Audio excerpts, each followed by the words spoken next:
Hello दोस्तों, स्वागत है आप सभी का मेरे अपने यूट्यूब चैनल केसीसी एजुकेशन में।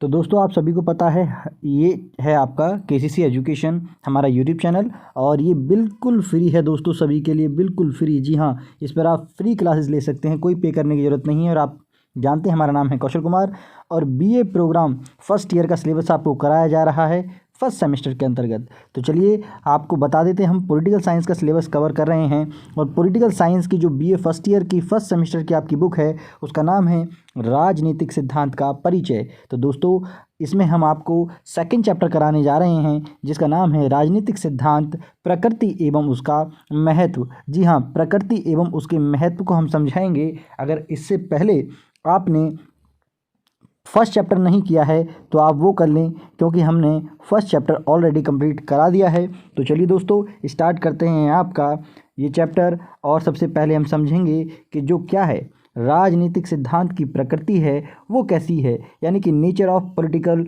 थ्योरी। जी हाँ, नेचर ऑफ पॉलिटिकल थ्योरी आपको समझना बहुत ज़रूरी है कि राजनीतिक जो सिद्धांत होता है उसकी प्रकृति क्या है।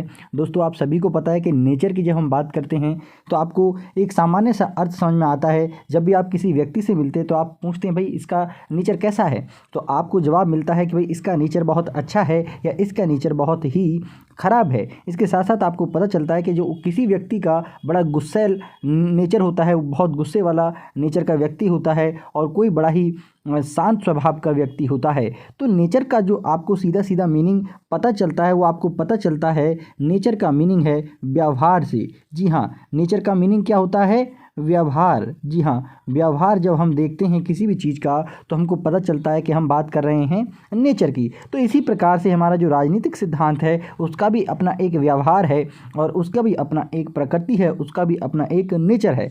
तो वो क्या है, जरा समझने का प्रयास करते हैं, ध्यान से समझिएगा। तो पहला पॉइंट देखते हैं, राजनीतिक सिद्धांत की परंपरा बहुत प्राचीन है।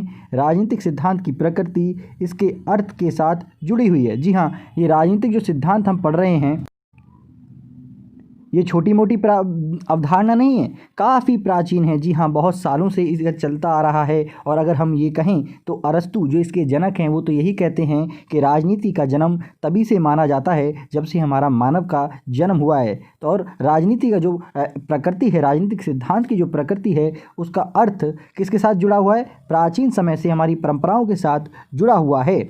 चलिए आगे अगर हम बात करें दूसरे पॉइंट की, जबकि राजनीतिक सिद्धांत के अर्थ के विषय में विभिन्न विद्वानों के विभिन्न मत है, इसीलिए इसकी प्रकृति के बारे में विभिन्न विचार पाए जाते हैं। जी हाँ, राजनीतिक सिद्धांत के ऊपर भी अलग अलग विद्वान, अलग अलग राजनीतिज्ञ अपने अपने दृष्टिकोण को बताते हैं, और उनके विभिन्न मत हमारे हैं। इसीलिए क्या है कि इसीलिए अध्ययन की दृष्टि जब हम करते हैं तो राजनीतिक चिंतन को हम कितने भागों में बांटते हैं? हम दो भागों में बांटते हैं दोस्तों। एक हम बांटते हैं प्राचीन, और एक हम बांटते हैं हमारा आधुनिक। जी हाँ, एक हमारा हम बांटते हैं प्राचीन, और एक हम बांटेंगे आपका आधुनिक। जी हाँ, आधुनिक बहुत इंपॉर्टेंट है, इसको ज़रा समझ लीजिएगा। तो चलिए दोस्तों, सबसे पहले बात करते हैं हम आपका परंपरागत या प्राचीन राजनीतिक सिद्धांत की प्रकृति का।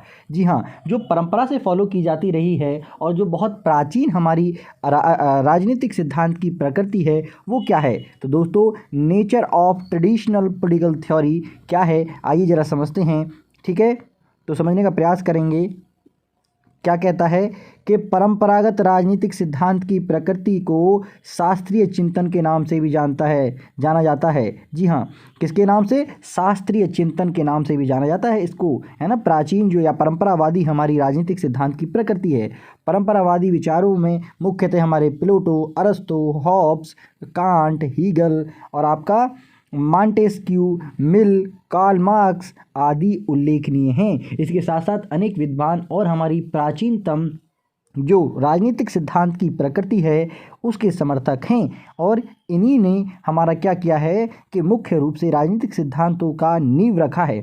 तो इन लोगों ने राजनीतिक सिद्धांत की जो हमारी क्या है प्रकृति है उसका वर्णन कुछ इस प्रकार से किया है, ज़रा समझने का प्रयास कीजिएगा। तो इन्होंने बताया कि जो प्राचीनतम हमारी राजनीतिक सिद्धांत की जो प्रकृति है उसकी कुछ विशेषताएं हैं, यानी कि हम उस समय पर प्राचीन काल में अगर हम देखें तो हमारी परंपरावादी एक विचारधारा रही है, और हम प्रकृति जो है हमारी राजनीति की तो देखो जरा पहला पॉइंट क्या कहता है, वर्णनात्मक अध्ययन। जी हाँ, पहला पॉइंट क्या कह रहा है आपका, वर्णनात्मक अध्ययन कह रहा है दोस्तों। इसका मतलब समझ रहे हैं कि जो प्राचीन राजनीतिक सिद्धांत था उसमें कैसा अध्ययन किया जाता, वर्णनात्मक अध्ययन किया जाता। अब ये वर्णनात्मक अध्ययन क्या है तो इसको समझने का प्रयास कीजिएगा। पहला पॉइंट देखते हैं, इनमें केवल राजनीतिक संस्थाओं और उससे संबंधित समस्याओं का वर्णन मात्र किया जाता था। उस संस्था में सुधार व समस्याओं को दूर करने के लिए कोई सुझाव या समाधान प्रस्तुत नहीं किया जाता था।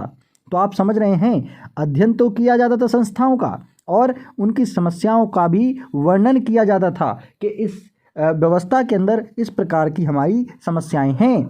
ठीक है,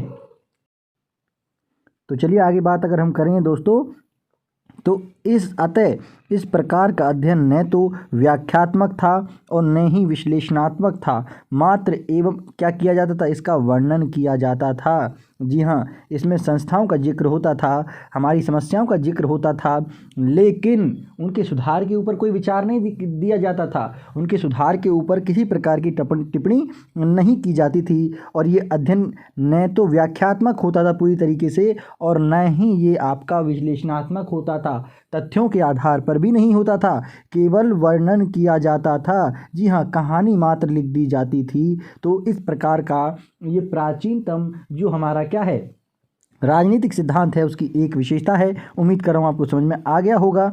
तो चलिए आगे बात करते हैं आपका सेकंड की। तो सेकंड क्या था हमारा कि समस्याओं का समाधान प्रस्तुत करता था। जी हाँ, ये हमारे प्राचीनतम राजनीतिक सिद्धांत का एक मूल बिंदु और था कि बताते हैं कि इनमें समस्याओं का समाधान भी प्रस्तुत किया जाता था। जी हाँ, यानी कि अधिक प्राचीनतम की बात करेंगे तो वो केवल वर्णनात्मक था, लेकिन जैसे ही समय आगे बढ़ा तो प्राचीनतम के अंदर थोड़े परिवर्तन आए और प्राचीन विचारधारकों ने या क्या किया, आपका समस्याओं का समाधान भी प्रस्तुत करना प्रारंभ किया। तो इस प्रकार की हमारी प्राचीनतम जो राजनीतिक सिद्धांत है उसकी प्रकृति थी कि ये समस्याओं का समाधान भी प्रस्तुत करता था। कैसे? प्लेटो ने यूनानी नगर राज्यों में व्याप्त राजनीतिक भ्रष्टाचार को समाप्त करने के लिए दार्शनिक राजा की बात कही है। जी हाँ, प्लेटो जो हमारे प्लेटो हैं, प्लेटो हमारे बहुत बड़े हमारे क्या है राजनीतिज्ञ हैं और इन्होंने एक बात कही, हमारे बहुत बड़े विचारक हैं। तो इन्होंने कहा कि अगर किसी किसी अगर नगर या राज्य में से भ्रष्टाचार को ख़त्म करना है, जी हाँ, भ्रष्टाचार को ख़त्म करना है तो क्या करना पड़ेगा, राजा को दार्शनिक कहा। उन्होंने कहा कि राजा को दार्शनिक होना पड़ेगा, यानी कि उसे अपना दृष्टिकोण बदलना पड़ेगा, समस्याओं का समाधान देखना पड़ेगा और उसे ये भी देखना पड़ेगा कि आने वाले भविष्य में उसके द्वारा जो अपनाई जा रही नीति हैं उनका क्या परिणाम निकलेगा। ठीक है, इसके साथ साथ वहीं दूसरी तरफ मैकियावेली इटली के तत्कालीन दुर्दशा को लेकर, जी हाँ, इटली में उस समय पर आपको पता है ना कितना संघर्ष चल रहा था, तो उनको लेकर उन्होंने कहा है कि राजा को अपने राज्य को विस्तृत और मजबूत करने के लिए झूठ, कपट, हत्या और अन्य सभी प्रकार के साधनों को प्रयोग करने का अधिकार व आदेश देता है। तो ये कह रहा है, देखिए, एक तरफ मैकियावेली क्या बता रहे हैं और दूसरी तरफ आपका प्लेटो क्या बता रहे हैं। तो अनेक प्रकार के हमारे जो विद्वान हुए हैं उन्होंने अनेक प्रकार से अपने अनुसार क्या किया है, प्राचीनतम राजनीतिक सिद्धांत के दर्शन को अपना समझने का प्रयास किया है और उनका वर्णन करने का प्रयास किया है। एक तरफ हमारे जहां यूनान के प्लेटो बता रहे हैं कि भ्रष्टाचार को ख़त्म करने के लिए राजनीतिक दर्शन क्या होगा, राजा को दार्शनिक बनना पड़ेगा। वहीं हमारे जो मैकियावेली हैं, मैकियावेली कह रहे हैं कि अपने राज्य को विस्तार और मजबूत करने के लिए क्या करना पड़ेगा, उनको झूठ, कपट और इसका भी सहारा वो ले सकते हैं। तो सबके अपने अपने मत हैं। चलिए आगे बात करते हैं आपका जो प्राचीनतम और परंपरागत क्या है राजनीतिक सिद्धांत है उसकी प्रकृति की एक और विशेषता समझते हैं कि इसमें दर्शन, धर्म और नीति शास्त्र का प्रभाव भी दिखाई पड़ता है। जी हाँ, आप अगर प्राचीनतम राजनीतिक सिद्धांत को पढ़ेंगे तो आपको दिखाई पड़ेगा कि काफ़ी सारे लोग दार्शनिक हैं और सब ने अपने अपने मत दिए हैं। जैसे अरस्तु ने भी राज्य के ऊपर हमारे मत दिए हैं, ऐसे ही हमारे स्वराज या राज्य के ऊपर किसके मत हैं, हमारे क्या बोलते हैं गांधी जी के भी विचार हैं। और इसी राज्य के ऊपर या स्वराज के ऊपर किन्होंने, हमारे चाणक्य ने भी हमारे विचार दिए हैं। ऐसे ही आपको धार्मिक, जी हाँ, धर्म की कहीं ना कहीं आपको उनकी द्वारा दी गई विचारधाराओं में धर्म का प्रभाव भी दिखता है, और नीति शास्त्र भी, जी हाँ, नैतिकता का भी प्रभाव आपको देखने को मिलेगा। कैसे, जरा समझिए। परंपरागत चिंतन की एक विशेषता यह रही कि वे धर्म और दर्शन से विशेष रूप से प्रभावित रहे हैं तथा उनमें नैतिक मूल्य विद्यमान रहे हैं।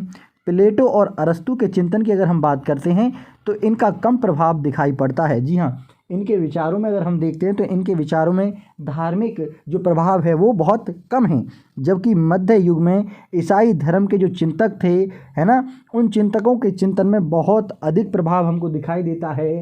किसका? वो उस समय पे यहूदा एक साम्राज्य था यहूदियों का, तो यहूदियों की एक हमारी क्या चल रही थी, धार्मिक लड़ाई चल रही थी, तो वो उससे कहीं ना कहीं प्रभावित थे। ठीक है, चलिए एक और विशेषता की बात करते हैं आपका।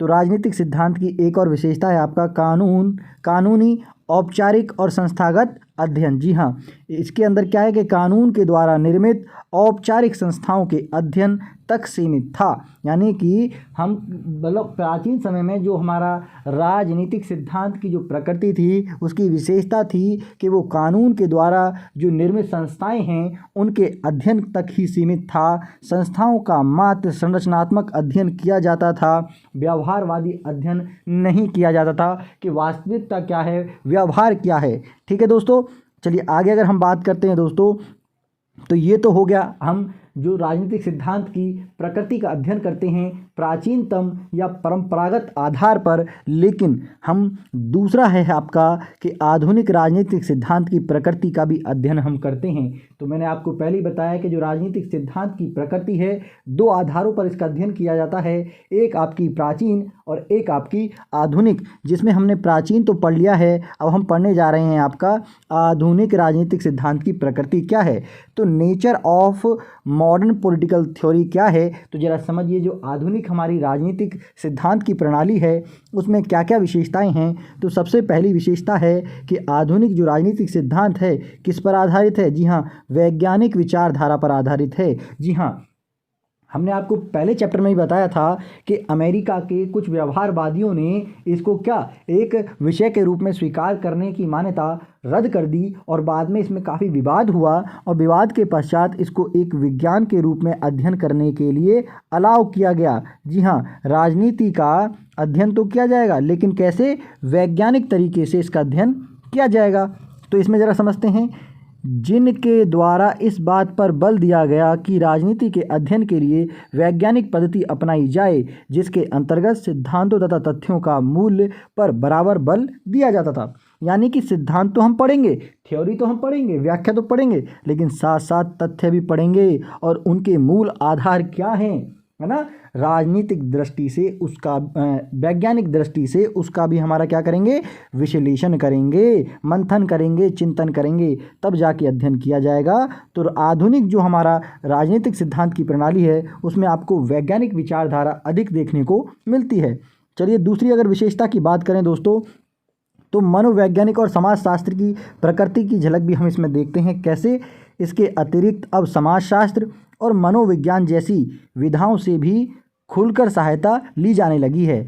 इनके प्रभाव के कारण ही शक्ति, प्रभाव, सत्ता, राजनीतिक अभिजन, राजनीतिक संस्कृति तथा राजनीतिक विकास जैसी अवधारणाओं का जन्म हो पाया है। जी हाँ, मनोविज्ञान के कारण और आपका समाज शास्त्र के कारण क्या शक्ति कैसी होगी, है ना, ये, और प्रभाव कैसा होना चाहिए। तो कहीं ना कहीं हमारी जो आधुनिक राजनीतिक सिद्धांत की प्रणाली है किससे प्रभावित है, मनोविज्ञान और समाज शास्त्र से प्रभावित रही है।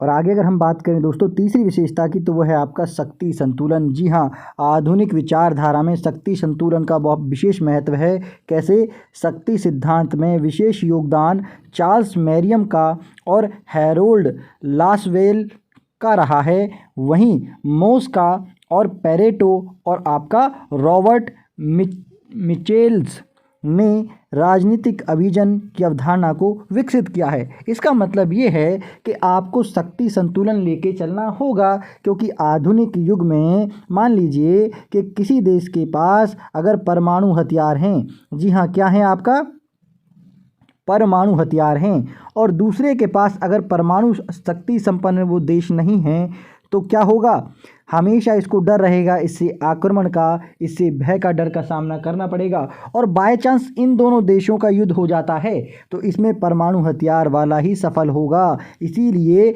दूसरे देश को क्या करना पड़ेगा कि उसको भी अपनी सैन्य शक्ति को, परमाणु हथियारों को इसके अनुसार इतने तो करने पड़ेंगे, समझे।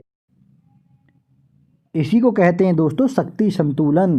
समझे शक्ति संतुलन का अर्थ। शक्ति संतुलन का मतलब ये है कि जब अपने शत्रु देश के अकॉर्डिंग हमारे देश के पास जितनी सैन्य शक्ति होती है, परमाणु हथियार होते हैं, यानी कि युद्ध शक्ति जितनी हमारी है, जितनी हमारी क्षमता है, यानी कि वो कितनी होनी चाहिए, वो उस देश के बराबर तो हो ही, तभी शक्ति संतुलन संपन्न हो पाएगा। चलिए आगे बात करते हैं। आधुनिक जो हमारा राजनीतिक सिद्धांत की विचारधारा है, प्रकृति है, वो और क्या कहती है, तो इसमें चौथी विशेषता है व्यवस्था विश्लेषण सिद्धांत। जी हाँ, व्यवस्था का विश्लेषण सिद्धांत इसमें शामिल किया जाता है। इसके अंतर्गत निर्णय लेने की प्रक्रिया को निवेश एवं निर्गत के माध्यम से समझाया गया है। कैसे, युद्ध और शांति, पर्यावरण और बेरोजगारी, असमानता और सामाजिक विक्षोभ ऐसी कुछ समस्याएं हैं जिनकी तरफ सिद्धांत शास्त्रियों का ध्यान रहा है।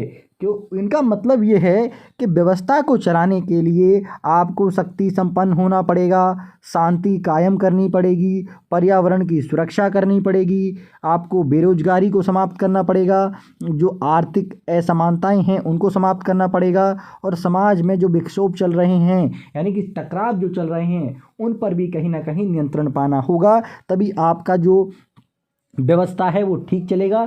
तो हम राजनीतिक सिद्धांत के अंदर, खासकर आधुनिक राजनीतिक सिद्धांत के अंदर, व्यवस्था का विश्लेषणात्मक सिद्धांत भी पढ़ते हैं कि किसी देश की जो व्यवस्था है वो कैसी है, कितनी अच्छी है, कितनी मजबूत है। ठीक है, तो मैं उम्मीद करता हूँ दोस्तों आपको ये सारी बातें समझ में आ गई होंगी। तो इस प्रकार से मैंने आपको समझाया कि जो राजनीतिक सिद्धांत है उसकी जो हमारी क्या है, राजनीतिक सिद्धांत की जो प्रकृति है दोस्तों, वो हम प्रकृति दो आधारों पे, एक तो आपका प्राचीन आधार पर, जी हाँ, एक तो प्राचीन और एक आपका आधुनिक आधार पर, जी हाँ, आधुनिक आधार पर इसका अध्ययन किया जाता है। ठीक है दोस्तों, तो चलिए दोस्तों स्टार्ट करते हैं नेक्स्ट टॉपिक। तो ये आपका है राजनीतिक सिद्धांत का महत्व, यानी कि इम्पोर्टेंस ऑफ पॉलिटिकल थ्योरीज। तो दोस्तों इसके ऊपर जो है क्वेश्चन आने वाला है, तो इसको आपको ध्यान से समझना होगा। तो चलिए सबसे पहले समझते हैं कि राजनीतिक सिद्धांत का क्या महत्व है। तो बहुत इंपॉर्टेंट है ये समझना। तो चलिए, पहला है आपका भविष्य की योजना संभव है। जी हाँ, राजनीतिक सिद्धांत का जो पहला महत्व है वो है कि इसके अध्ययन से क्या कर सकते हैं, भविष्य की योजना संभव है। जी हाँ, भविष्य की योजना हमारा संभव है। कैसे, राजनीतिक सिद्धांत उस सामान्यीकरण पर आधारित है जो राजनीति के वैज्ञानिकों के परिश्रम से संभव होता है। वैज्ञानिक आधार प्रदान करने का प्रयास करता है और इसके लिए नए नए क्षेत्रों का उपयोग बताता है ना। इसका कार्य निरंतर नई व्यवस्थाओं व क्षेत्रों का सामान्यीकरण करते रहना होता है। तो दोस्तों आप सभी को पता है कि जो नई नई हमारी व्यवस्था आनी है, या राजनीति सिद्धांत, या नए समय में, आधुनिक समय में, यानी कि समय परिवर्तन के साथ साथ हमारा प्रत्येक राज्य, प्रत्येक सरकार, प्रत्येक राजनीतिक सिद्धांत में परिवर्तन और आवश्यकताएं क्या हैं, बदलती रहती हैं। इसीलिए क्या करना पड़ेगा कि हमको ये जो भविष्य के लिए जो योजना संभव है उसको हमारा ये बताता है। इसका मतलब ये है कि किसी देश के लिए भविष्य में क्या अच्छा है और क्या बुरा रहेगा, उसको किस प्रकार से अपनी नीतियों में परिवर्तन करना है, कौन बताता है, राजनीतिक सिद्धांत बताता है। इसलिए इसका बहुत अधिक महत्व हो जाता है। तो चलिए समझते हैं आपका राजनीतिक सिद्धांत की जो दूसरी विशेषता है वो है आपका अवधारणाओं के निर्माण की प्रक्रिया से संभव है। कैसे, जरा समझिए कि राजनीतिक सिद्धांत तथ्यों के संग्रह करके नए शोध करने के लिए प्रेरित करता है। प्रक्रिया यानी कि इस प्रक्रिया में किसी विशेष काल के विकास की अवस्था का मूल्यांकन किया जाता है, तो वो भी हमारा संभावना बनती है कि हम ये देखते हैं कि इस प्रकार की अवधारणाओं को अपनाने से क्या हुआ है कि विभिन्न प्रकार के विकास हुए हैं। तो समय के साथ साथ इन अवधारणाओं में परिवर्तन की प्रक्रिया भी संभव होनी चाहिए और इन अवधारणाओं को हमको मतलब अपनाना चाहिए या नहीं अपनाना चाहिए कि इन अवधारणाओं का कहाँ तक औचित्य है, कहाँ तक औचित्य नहीं है। तो ये हमें कौन सिखाता है, कौन बताता है? तो हमको राजनीतिक सिद्धांत बताता है। चलिए तीसरी विशेषता की अगर हम बात करें तो वास्तविकता की जानकारी हमको देता है। जी हाँ, राजनीतिक सिद्धांत वास्तविकता की जानकारी देता है दोस्तों कि राजनीति के सिद्धांतकार सिद्धांत के कार्य का संपादन करने से पूर्व समाज में विद्वान सामाजिक, आर्थिक, राजनीतिक परिस्थितियों तथा समाज की अच्छी इच्छा है ना, क्या क्या इच्छाएं हैं, इनकी क्या क्या आकांक्षाएं हैं, प्रवृत्ति क्या हैं, इनका अध्ययन करते हैं और उनको उजागर करते हैं। यानी कि कहने का तात्पर्य ये है कि ये जो राजनीतिक सिद्धांत हैं इनमें हमको थ्योरी तो मिलती ही मिलती हैं, हमको क्या सिद्धांत तो मिलते ही मिलते हैं, अवधारणा तो मिलते ही मिलते हैं और हमको वास्तविक जीवन का व्यवहार, जी हाँ, वास्तविक जीवन में जो व्यवहार होता है उसका मूल्यांकन करने का भी अवसर मिलता है। किसके माध्यम से? हमारे राजनीतिक सिद्धांत के माध्यम से, जिससे हमको वास्तविकता क्या है किसी भी समाज का वो पता चलता है ना। चलिए आगे अगर हम बात करें दोस्तों तो आपका जो चौथी विशेषता है वो बहुत इंपॉर्टेंट है, तो वो है आपका समस्याओं के समाधान में सहायक होता है। जी हाँ, विभिन्न प्रकार की चुनौतियाँ, विभिन्न प्रकार की समस्याएं समाज में उत्पन्न होती हैं, तो उन समस्याओं के समाधान में भी राजनीतिक सिद्धांत हमारा बहुत महत्वपूर्ण भूमिका निभाता है। कैसे? सिद्धांतों के प्रयोग, जो सिद्धांत के प्रयोग हैं या उपयोग हैं भिन्न प्रकार की समस्याओं के समाधान के लिए किए जाते हैं। इसके साथ आर्थिक, सामाजिक, राजनीतिक, सांस्कृतिक, शांति व्यवस्था, विकास और जो अभाव हैं उनसे मुक्ति जैसी समस्याओं का निदान संभव है। किससे? सिद्धांतों के माध्यम से। जी हाँ, ये सिद्धांत समस्याओं के निदान का मार्गदर्शन प्रस्तुत करते हैं कि हमको किस प्रकार के सिद्धांत अपनाने चाहिए, अंतर्राष्ट्रीय स्तर पर हमको किस प्रकार के सिद्धांतों को अपनाने से लाभ होगा और किस प्रकार के जो सिद्धांत हैं हमको देश की अर्थव्यवस्था में अपनाने हैं, ठीक है ना। तो ये समस्याओं का समाधान भी प्रस्तुत करता है। इसके साथ साथ लोकतंत्र की स्थापना, आर्थिक विकास की दिशा का निर्धारण, सामाजिक व्यवस्थाओं में बदलाव, शांति व्यवस्था की दिशा में निर्धारण तथा सामाजिक विकास के मार्ग का निर्धारण आदि समस्याओं के जो निदान, उनका निदान प्रस्तुत करता है, उनका हमारा समाधान प्रस्तुत करता है और ये एक महत्वपूर्ण मार्गदर्शक का काम करता है। क्या? राजनीतिक सिद्धांत। इसलिए बहुत ज़्यादा इम्पोर्टेंट हमारा दोस्तों हो जाता है। अगर हम बात करते हैं पांचवी विशेषता की, और ये क्या है पांचवी विशेषता? शासन प्रणालियों की वैधता। जी हाँ, शासन प्रणाली की वैधता यानी कि किस प्रकार का शासन किसी देश के लिए अच्छा होता है या किसी देश के लिए अच्छा नहीं होता है। यानी कि लोकतांत्रिक प्रणाली अच्छी है, राजतंत्र अच्छी प्रणाली है या सैन्य शासन प्रणाली हमारी अच्छी है, ये हमको कौन बोध कराएगा, इसका ज्ञान हमको कौन कराता है? तो हमारा राजनीतिक सिद्धांत ही है। ज़रा समझने का प्रयास कीजिएगा कि सभी शासन प्रणाली किसी न किसी सिद्धांत पर आधारित होती हैं। जब कोई व्यक्ति शासन पर अधिकार करता है और शासन प्रणाली के रूप को बदलता है तब वह उसके औचित्य को सिद्ध करने के लिए किसी न किसी सिद्धांत का सहारा लेता है। अब वो किस प्रकार के सिद्धांत का सहारा ले रहा है ये आपको समझना होगा, क्योंकि ये बहुत इंपॉर्टेंट हो जाता है दोस्तों। तो शासन प्रणाली की वैधता है, ये हमको कैसे पता चलेगा? राजनीतिक सिद्धांत के माध्यम से पता चलेगा, उसके अध्ययन के माध्यम से पता चलेगा। चलिए आगे बात करते हैं। आपका जो विशेषता है, छठी विशेषता क्या है हमारी राजनीतिक सिद्धांत की? तो राजनीतिक सिद्धांत जो हैं वो आंदोलन के लिए एक बहुत बड़ा प्रेरणा स्रोत होते हैं। कैसे? राजनीतिक आंदोलन के अपने विशेष सिद्धांत थे और वो आदर्श के होते थे, जिनसे प्रेरित होकर क्रांतिकारी अपनी जान की बाजी तक लगा देते थे। आपको पता है ना, उसको जान की बाजी लगाने के लिए तैयार हो जाते थे। कैसे? गांधी जी के राष्ट्रीय आंदोलन के पीछे देशवासियों का जो समर्थन था उस विचारधारा के कारण था जो उन्होंने अपनाई थी, यानी कि सत्य और अहिंसा की जो अवधारणा उन्होंने अपनाई थी।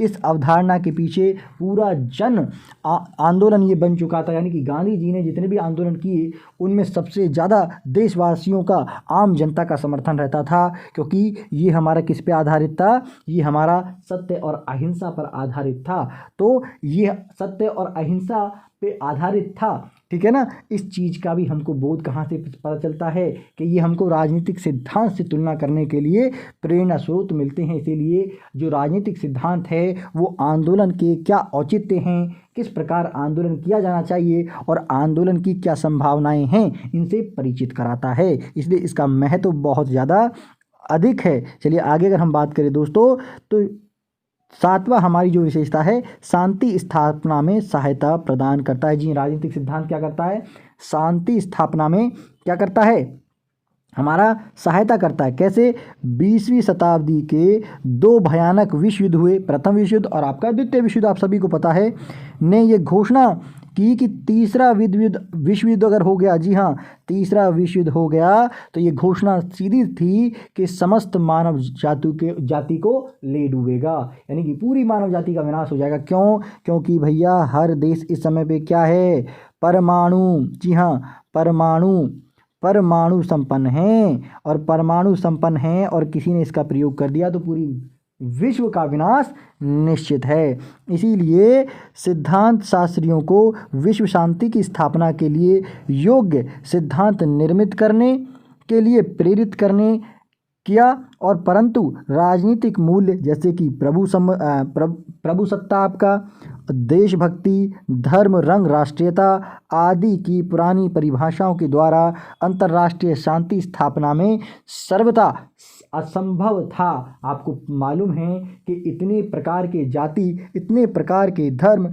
इतने प्रकार की राष्ट्र और हमारा प्रभु संपन्न देश हैं, पूरे विश्व के अंदर लोग रहते हैं, और ऐसे में तालमेल बिठाना बहुत ही कठिन कार्य हो जाता है। ऐसे में राजनीतिक सिद्धांतकारों ने या राजनीतिक अध्ययन से, राजनीति के चिंतन से ये पता चला कि अगर ऐसा हुआ तो पूरी मानव जाति विनाश में डूब जाएगी अगर तृतीय विश्व युद्ध हुआ। इसीलिए इसने ये संभावना बनाई जो संभावना कभी संभव नहीं थी। इसमें हम हर देश का अपने देश के पे क्या है, प्रभु सत्ता है, उसका अपनी खुद की स्वयं कंट्रोल करते हैं, अपने देश को स्वयं स्वचालित अपना देश को वो करते हैं, उनकी राजनीतिक प्रणालियों को खुद संभालते हैं, और देशभक्ति भी लोगों के अंदर पाई जाती है। यहाँ तक कि विभिन्न प्रकार के पूरे विश्व में धर्म के लोग रहते हैं, रंग के लोग रहते हैं, लेकिन उसके बाद भी कहीं ना कहीं शांति हमारा कायम है, और युद्ध से हम आज भी बचे हुए हैं। तो किसके कारण बचे हुए हैं, क्योंकि हमको राजनीतिक सिद्धांत का